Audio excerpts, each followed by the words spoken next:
अस्सलाम वालेकुम। मेरा नाम डॉक्टर अब्दुल हलीम है। मैं कंसल्टेंट साइकेट्रिस्ट हूँ।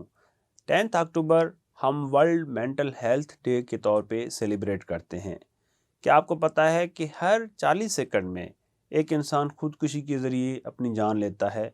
क्या आपको पता है कि वर्ल्ड में 75 टू 85% लोग जो मिडिल इनकम कंट्रीज़ में और लोअर इनकम कंट्रीज़ में रहते हैं वो साइकेट्रिक प्रॉब्लम्स का इलाज नहीं करवाते। क्या आपको पता है कि पाकिस्तान में 30 से 60% औरतें डिप्रेशन का शिकार हैं? क्या आपको पता है कि पाकिस्तान में जो साइकोटिक प्रॉब्लम्स हैं 60% लोगों का इलाज नहीं किया जाता? क्या आपको पता है कि साइकोटिक प्रॉब्लम्स में जो हमारे पास पेशेंट आते हैं उनको क्या किया जाता है? उनको ज़ंजीरों में जकड़ा जाता है, उनको खून निकाला जाता है, उनके साथ ज़्यादती की जाती है। इस साइंटिफिक दौर में जबकि इलाज मौजूद है, 80% लोग अद्वियात को रिस्पॉन्ड करते हैं, तो लोग इस चीज़ को रिकग्नाइज़ नहीं करते, साइकोटिक प्रॉब्लम्स को, साइकेट्रिक डिसऑर्डर्स का इलाज नहीं करवाते।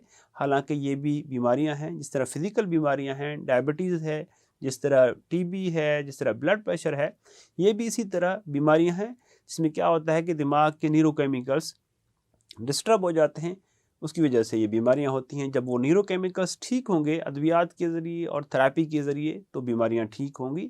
आज इस डे पे मैं आपको पैगाम देना चाह रहा हूँ कि साइकेट्रिक प्रॉब्लम्स को रिकॉग्नाइज़ किया जाए और ये बिल्कुल कभी आर ना महसूस किया जाए कि साइकेट्रिस्ट के पास जा रहे हैं, किसी मेंटल हेल्थ प्रोफेशनल के पास जा रहे हैं, क्योंकि बीमारी का इलाज जब नहीं किया जाएगा तो आपको तकलीफ़ होगी, आपके रिश्तेदारों को तकलीफ़ होगी, आपके करीबी लोगों को तकलीफ़ होगी। इस चीज़ को अंडरस्टैंड करने की ज़रूरत है। बहुत शुक्रिया।